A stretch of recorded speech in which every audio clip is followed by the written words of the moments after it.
80களில் ரொம்ப பாப்புலரா இருந்த ஒரு ஹீரோயின்.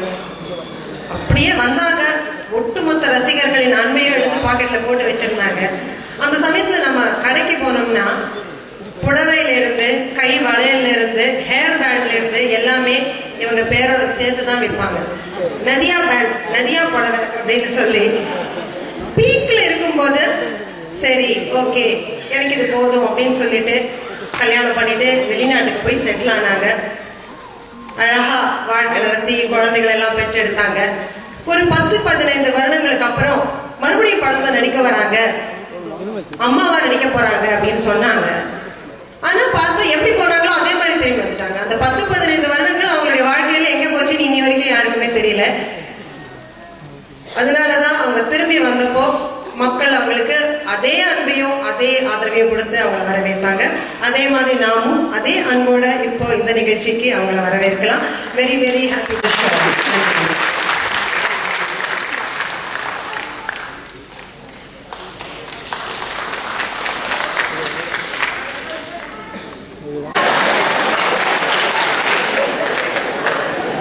வணக்கம்.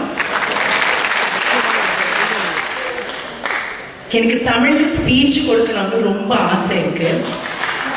ஆனா இங்க வந்து டிஸ்டிங்விஷ் கெஸ்ட் வந்து இவ்வளவு அருமையான தமிழ் பேசிட்டு போனாங்க, இவ்வளவு சுத்தமான தமிழ் பேசிட்டு போனாங்க.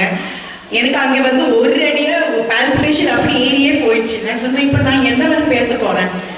So please excuse me if I say in English because I can express myself better if I speak in English.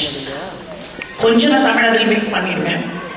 பிரபு சொன்ன மாதிரி இப்ப நான் இங்க வரும்போது அங்கேருந்து எழுந்திரிச்சு நான் வரும்போது பின்னாடி ஒரு ஸ்டிக்கர் ஒட்டிட்டு இருந்தது. அப்பதான் பிரபு என்ன ஹெல்ப் பண்ணிட்டாங்க ஸ்டிக்கர் இருக்கிறதுக்கு. இப்போ வந்து அந்த ஸ்கார்ஃப் கூட என் ஷால் வந்து மாட்டிடுச்சு. பிரபு சொல்லுவாங்க வாங்க நம்ம duet ஆடிடலாம். I'm so honored and very blessed to be on this platform today. We have wonderful distinguished guests here. When I was young, நான் சின்ன வயசுல பாம்பேல இருந்து டிவி பார்க்கும்போது முதல்ல black and white television தான் இருந்தது. அப்ப எல்லாம் விஜய் வாணி ப்ரொடக்ஷன்ஸ்னு ஹிந்தி படங்கள் எல்லாம் நிறைய பார்த்துட்டு இருந்தேன். Never in my wildest dreams நான் நினைக்கவே இல்லை இப்படி அவங்களோட ஒரு ஃபேமிலியில நான் வந்து I'll be a part of it. I'm very blessed and I'm very grateful as well because they are they were just fantastic producers and a great family as well. To tell you honestly, I didn't know much about Sri Nagireddy sir because he was much senior to me when I was young. But over the years in cinema, I got to hear a lot about him. அது மட்டும் இல்லை, இங்க வர்ற முன்னாடி I just wanted to learn a little bit about this great personality. I discovered a lot of things about him. He's firstly known for the great films he's made, for sustaining in, I would say, Indian cinema for so long, a philanthropist, a great human being, and as Mrs. Savarantha said, a very generous producer, which makes not only technicians, not only actors, but everyone related to cinema very, very happy and makes it a very happy environment when you're working. I'm very happy to be here. As Uma mentioned, I'm the only female guest here on the panel. I only got a slice of Vijaya Productions is when I was shooting, and as Prabhu also mentioned, we used to shoot at Vijaya Gardens. Appada and the Vijaya Studios, I realized the magnitude of how big movie makers they were. அதுக்கப்புறம் ரொம்ப வருஷத்துக்கு அப்புறம் நான் தாமிரபரணின்னு ஒரு படம் பண்ணேன், which is again Vijaya Productions. I am very pleased and very happy. ஏன்னா நான் வந்து ரொம்ப கம்மி ஃபிலிம்ஸ் தான் நான் பண்ணியிருக்கேன். அந்த கம்மி ஃபிலிம்ஸுக்குள்ள எனக்கு வந்து விஜய் ப்ரொடக்ஷன்ஸோட ஒரு ஃபில்ம் எனக்கு கிடைச்சிருக்கு, ரொம்ப நல்லா ஓடிடுச்சு. அது வந்து எனக்கு ஒரு பெருமை தான். So Mr. Venkatrama Reddy and Mrs. Bharati Reddy, thank you very much for having me as one of your guests today. I'm very honored. And thank you all. ஏன்னா நான் அங்கே உட்கார்ந்து ஆடியோ விஷன் பார்த்துட்டு இருக்கும்போது the cheers that I was getting from all the way back for the audio visuals, every time அந்த hospital பத்தி சொல்லும்போது, சினாகிரெட்டி sir பத்தி சொல்லும்போது, உங்களுக்கு இருக்கிற அந்த பெருமை, அந்த என்ன சொல்றது, அந்த வார்ம், அந்த ஹாப்பினஸ் அவருக்காக இருக்கிறது, அது கேட்கும்போது it feels really very good to remember him after so many years. நினைவு செய்ய நினைக்கிறார்.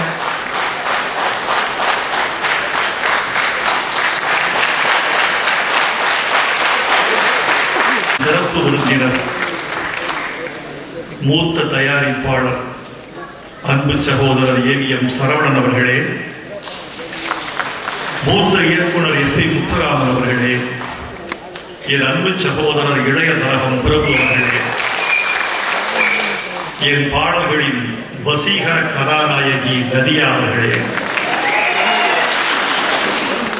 கோ படத்திற்காக விருது பெற காத்திருக்கும் எல் குமார் அவர்களே, அருமைநண்பர் வெங்கட்ராம ரெட்டி அவர்களே, பெரியோர்களே, நண்பர்களே, தாய்மார்களே, பாசத்திற்குரிய பத்திரிகையாளர்களே, விஜயா வாகினி நிறுவனத்தின் அன்பு உடன்பிறப்புகளே, உங்கள் அனைவருக்கும் என இனிய மேதின வாழ்த்துக்களை தெரிவித்துக் கொள்கிறேன். இந்திய சினிமாவுக்கு பெருஞ்சரித்திரம் உண்டு என்றால் தென்னிந்திய சினிமாவுக்கு ஒரு பேர் அத்தியாயம் உண்டு என்று நான் நம்புகிறேன். அதில் மும்மூர்த்திகளாக இருந்தவர்களை காலம் என்றும் மறப்பதில்லை. பெரியவர் எஸ்.எஸ். வாசன், பெரும் தயாரிப்பாளர் பெரியவர் நாகிரெட்டி, பெருமைக்குரிய ஏவி மெய்யப்பன், இந்த 3 பேரை தவிர்த்துவிட்டு தென்னிந்தியாவின் அல்லது இந்தியாவின் திரைச்சரித்திரம் நிறைவு பெறாது என்று நான் நிச்சயமாக நம்புகிறேன். நாகிரெட்டியாளர்களின் பெருமைகளை பார்த்து நான் வியந்து நிற்கிறேன். ஆந்திராவில் ஒரு எளிய கிராமத்தில் பிறந்த அந்த மாமனிதன் தொட்ட சிகரங்களை பார்க்கிற பொழுது அவர் மீது மதிப்பும் வாழ்க்கையின் மீது நம்பிக்கையும் பிறக்கிறது. அவருடைய பெருமைகளை பட்டியலிட்டால் நீங்கள் வியந்து போவீர்கள். தாதா சாஹிப்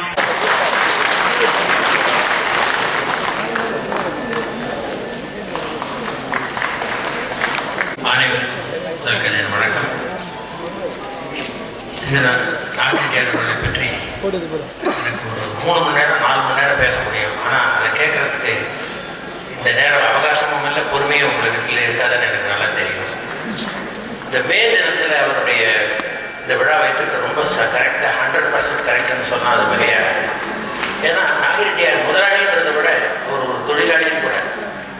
உதாரணத்துக்கு எங்கள் குடும்பத்தில் ஒரு கல்யாணம் நடந்தது. என்னுடைய மூத்த சகோதரருக்கும் 2 கல்யாணம் ஒரே நேரத்தில், மூத்த சகோதரருக்கும் அதே சமயத்தில் என்னுடைய சகோதரிக்கும் வீட்டில் எல்லா ஏற்பாடும் பண்ணி எங்கள் ஃபாதர் வந்து எப்படி சமையல் பண்ணணும், எப்படி என்னென்ன ஐட்டம் வைக்கணும், எந்த இலையில எப்படி என்ன வைக்கணுன்றதுலேருந்து எல்லா விதமான டீட்டெயிலும் பண்ணி கிட்டத்தட்ட 1 மாதம் ரிஹர்சல் மாத்திரம் பண்ணியிருக்காங்க. எப்படி பரிமாறணும், எந்த ஸ்பூனில் நெய் ஊற்றணும், எந்த ஸ்பூனில் கல்கண்டு சாதம் வைக்கணுன்றதுலேருந்து எல்லாம் அப்படி பண்ணியிருக்காங்க. ஸோ எல்லாம் முடிஞ்சது. நார்த்துலேருந்து அந்த நேரத்தில் எங்களுடைய படங்கள் அதிகமான படங்கள் வட இந்திய படங்கள். அதனால் நார்த்துலேருந்து சவுத்துலேருந்து எல்லா இடத்துலேருந்தும் வந்து ஆந்திராவிலேருந்து எல்லாரும் வந்திருந்தாங்க. முதல் பந்தி முடிஞ்சது. எல்லாரும் அடுத்த பந்திக்கு போய் நிற்கிறாங்க. இலை எடுக்கிறதுக்கு மாத்திரம் ஏற்பாடு பண்ணுறதுல ரிஹர்சல் மிஸ் ஆகி போச்சு. 4 பேர் மாத்திரம் இருந்து உள்ளே இருந்து எடுத்துட்டு இருக்காங்க. டைம் பார்த்தது பரிமாறத்துக்கு எங்கள் மேனேஜர்லேருந்து எல்லாரும் வந்து நின்று பரிமாறினாங்க. ஆனால் இலை எடுக்கிறதுக்கு யாரும் வரல. அந்த நேரத்தில் நாகிரெட்டியார் வேஷ்டியை மடிச்சு கட்டிக்கிட்டு பிரசாத் நான் கூப்பிட்டு, வா பிரசாத் இங்கே வா அப்படின்னு சொல்லிட்டு அவர் ஒரு பக்கம் கரணை எதிர்ப்பு தண்ணி ஒரு பக்கம் தூக்கு அப்படின்னு சொல்லிட்டு பக்கெட் எடுத்து போனாங்க. அதை பார்த்த உடனே இதில் தப்பு இல்லை, நம்ம கூட பண்ணலாம் அப்படின்ட்டு எங்கள் ஸ்டாஃப் எல்லாருமே வந்து அதே மாதிரி பண்ண ஆரம்பிச்சாங்க. எங்கள் ஃபாதர் வந்து அவரை கட்டி பிடிச்சிட்டு அழுதுட்டார்.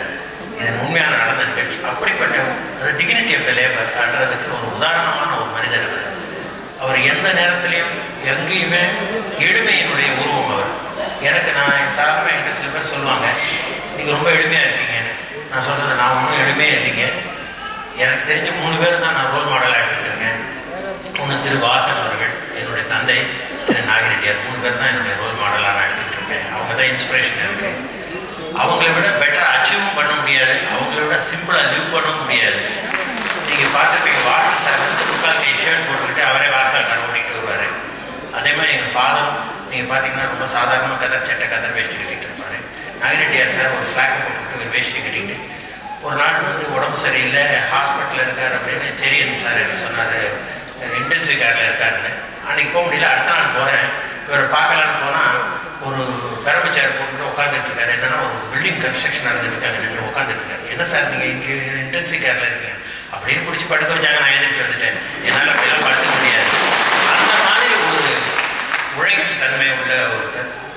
அவருடைய நிறைய சொல்லலாம், பட் எனக்கே நேரம் ஆயிடுச்சேன்ற பயமாக இருக்கு. எங்களுக்கு வந்து ஒரு படம் ரிலீஸ் பண்ணுறதுக்காக எங்கள் ஃபாதர் தவறி போகிற சமயத்தில் நாங்கள் ஒரு படம் ரிலீஸ் பண்ணோம். தெலுங்கில் புன்னமி நாங்கள் சிரஞ்சீவி ஆக்ட் பண்ண படம். அந்த படம் சென்சாருக்கு போயிடுச்சு. சென்சாரில் வந்து 2 பேர் யூ சர்டிஃபிகேட் சொல்கிறாங்க, 2 பேர் ஏ சர்டிஃபிகேட் சொல்கிறாங்க. ஆஃபீஸர் வந்து நியூட்ரலாக இருந்துட்டார். ஸோ ஆர்சின்னு போட்டாங்க ரிவைசிங் கமிட்டி. ரிவைசிங் கமிட்டிக்கு 3 பேர் அதுக்கு இன்சார்ஜ் இங்கே தமிழ்நாட்டில். ஒன்று கீவா ஜெகநாதன், நாகிரெட்டியார் காரு, அப்புறம் இன்னொரு ஜென்டில்மேன்.